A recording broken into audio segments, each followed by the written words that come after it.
নমস্কার বন্ধুরা, প্রত্যেক দিনের মতো আজ আবারও একটা রেসিপি আপনাদের সামনে নিয়ে এসেছি। আপনারা প্রথম থেকে পুরো ভিডিওটা শেষ পর্যন্ত দেখতে থাকুন। ভালো লাগলে লাইক দিয়ে পাশে থাকুন ও বন্ধুদের সাথে শেয়ার করে দিন। আজকে বানাবো নিরামিষভাবে আলু পটলের রসা। খুবই সহজ একটা রেসিপি, একবার দেখলে আপনারাও বাড়িতে যে কেউ বানিয়ে নেবেন। চলুন তাহলে শুরু করি। তো সবার প্রথমে দেখুন আমি পটলের খোসা এইভাবে তুলে নিয়েছি, আর তুলে দেখুন এইভাবে কেটে নিয়েছি। আপনারা এটা আপনাদের পছন্দ মতো কেটে নেবেন, যার যেমন খুশি। তো দেখুন বন্ধুরা, এখানে ছোট ছোট আলু কেটে নিয়েছি, আর এখানে নিয়েছি আদা জিরে কাঁচা লঙ্কা গোলমরিচ বাটা, আর নিয়েছি 5 ফোড়ন ও গোটা জিরে। এই সামান্য উপকরণেই বানাবো। তো এখন আমি পটলগুলো ভালোভাবে ধুয়ে জল ঝরিয়ে তুলে রেখেছি, আলুগুলো ধুয়ে তুলে রেখেছি। এখন গ্যাস ধরিয়ে কড়াই বসিয়ে দিয়েছি। কড়াই ভালোভাবে গরম হয়ে গেছে।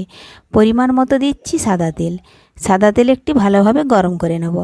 তার আগে যদি কোনো বন্ধু আমার চ্যানেলে নতুন হয়ে থাকেন, চ্যানেলটি সাবস্ক্রাইব করে বেল আইকন হলে সেট করে দিন সবার প্রথমে আমার এই রেসিপি পেতে। তো দেখুন তেল ভালোভাবে গরম হয়ে গেছে। এখন আমি কেটে রাখা পটল তেলের মধ্যে দিয়ে দেব। তার আগে খুরপি দিয়ে তেলটা একটু এইভাবে বুলিয়ে নিলাম, তাহলে পটলগুলো কড়াইয়ের নিচে লেগে যাবে না। এই দেখুন দিয়ে দিয়েছি। এখন আমি দিয়ে দিচ্ছি স্বাদ মতো লবণ আর পরিমাণ মতো একটু হলুদ গুঁড়ো। নাড়াচাড়া করে ভালোভাবে লবণ আর হলুদ মিশিয়ে নিচ্ছি পটলের সাথে। এই দেখুন এইভাবে নাড়াচাড়া করে মিশিয়ে নিয়েছি, আর কিছুক্ষণ এইভাবে ছড়িয়ে রেখে দিচ্ছি।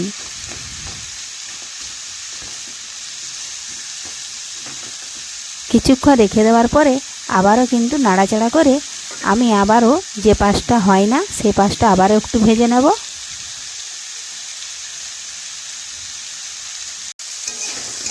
এই দেখুন আমি এইভাবে নাড়াচাড়া করে উল্টে নিলাম। এই সময় কিন্তু আঁচটা একটু কমিয়ে দিতে হবে, তা না হলে পটলটা পুড়ে যাবে, তাতে কিন্তু পোড়া পোড়া গন্ধ ছাড়তে পারে। এই জন্য আঁচটা কমিয়েই পটলটা ভেজে নিচ্ছি। এই দেখুন এইভাবে পটলগুলো উল্টে নিচ্ছি যে পাশটা হয় না।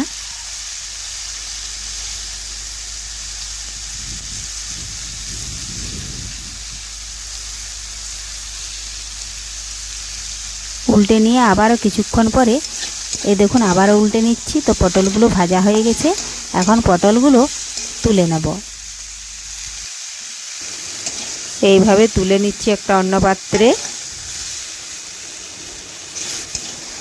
এখন পটলগুলো তুলে নিয়ে ওই কড়াইয়ের মধ্যে আবারও একটু তেল দিয়ে দিচ্ছি পরিমাণ মতো। তেল ভালোভাবে গরম করে নিচ্ছি। তেল গরম হয়ে গেলেই আমি দিয়ে দিচ্ছি গোটা জিরে ও 5 ফোড়ন। দিলাম একটা ছোট তেজপাতা। একটু ভেজে নিচ্ছি। ভাজা হয়ে গেলেই আলু ছোট ছোট কেটে ধুয়ে রেখেছি সেগুলো দিয়ে দিচ্ছি। এখন আমি দিয়ে দেব আদা জিরে কাঁচা লঙ্কা বাটা, স্বাদ মতো লবণ। একটু নাড়াচাড়া করে ভালোভাবে আলুর সাথে আদা জিরে কাঁচা লঙ্কা বাটা আমি একটু মিশিয়ে একটু ভেজে নিলাম। এখন ওপর থেকে দেব পরিমাণ মতো হলুদ গুঁড়ো, আর দেব আমি পরিমাণ মতো লাল লঙ্কার গুঁড়ো। ঝালটা আপনারা আপনাদের পছন্দ মতো দেবেন। যে যতটাই ঝাল খেতে চান সে কিন্তু ততটাই ঝাল দেবেন। এখন দেখুন সমস্ত উপকরণ ভালোভাবে নাড়াচাড়া করে মিশিয়ে কষিয়ে নিচ্ছি। একটু মশলার বাটিটা ধুয়ে জল দিয়ে দিলাম। এইভাবে নাড়াচাড়া করে বেশ কিছুক্ষণ কষিয়ে নেব।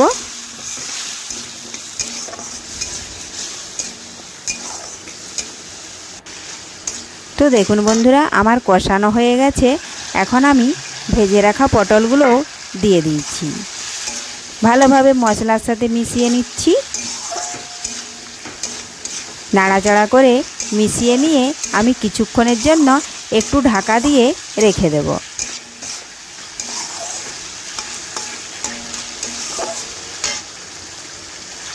সামান্য পরিমাণে একটু আমি জল দিয়ে দিচ্ছি। পটল ভেজে রেখেছিলাম, কাঁচিটাতে কিন্তু অনেকটাই তেল লেগেছিল, সেটা জল দিয়ে ঢেলে দিলাম। এখন আমি কিছুক্ষণের জন্য ঢাকা দিয়ে রেখে দেব। তো ফিরে এলাম কিছুক্ষণ বন্ধুরা। দেখুন ঢাকা তুলে নিয়েছি। আর দেখুন আলু কিন্তু সেদ্ধ হয় না, মশলা ভালোভাবেই কষানো হয়ে গেছে। আমি যেটুকু জল আছে সেটাও কিন্তু খুরপি দিয়ে এইভাবে নাড়াচাড়া করতে করতে দেখুন শুকিয়ে নেব কড়ার মধ্যেই।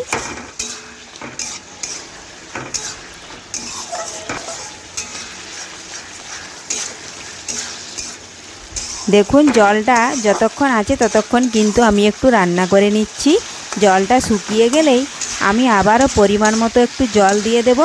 তাতে কিন্তু যেটুকু আলু পটল সেদ্ধ হতে বাকি আছে সেটাও ভালোভাবে সেদ্ধ হয়ে যাবে।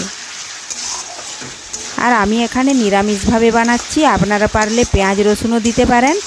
আর আমি কিন্তু নিরামিষ খেতে খুবই একটা ভালোবাসি। আমার মতন কে কে নিরামিষ খেতে ভালোবাসেন তো কমেন্ট করে অবশ্যই জানাবেন। এই দেখুন এখন পরিমাণ মতো জল দিয়ে দেব। এইভাবে ভাজতে ভাজতেই দেখুন কড়ার মধ্যেই জলটা শুকিয়ে নিয়েছি। নিরামিষ আর আমিষ যত সবজির নাড়াচাড়া করে রান্না করতে পারবেন ততই কিন্তু সবজির স্বাদ বেড়ে যাবে। দেখুন পরিমাণ মতো জল দিয়ে দিয়েছি। এখন এই জলটা বেশ কিছুক্ষণ ফুটিয়ে নেব, তাতে আলু পটল ভালোভাবে সেদ্ধ হয়ে যাবে।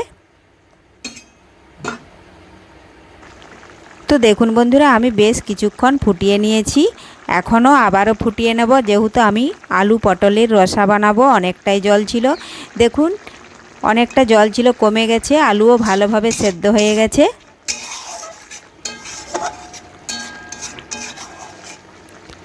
এখন আমি ওপর থেকে দিয়ে দেব কিছুটা ভাজা মশলা, যেটা আমি আগে থেকে বানিয়ে রেখেছিলাম নিরামিষভাবে।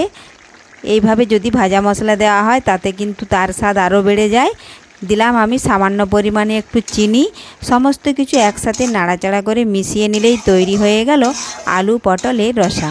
তো আজকের এই রেসিপি আপনাদের কেমন লেগেছে অবশ্যই কমেন্ট করে জানাবেন। আর ভিডিওটি ভালো লাগলে লাইক ও সাবস্ক্রাইব করে আমার পাশে থাকুন। ধন্যবাদ।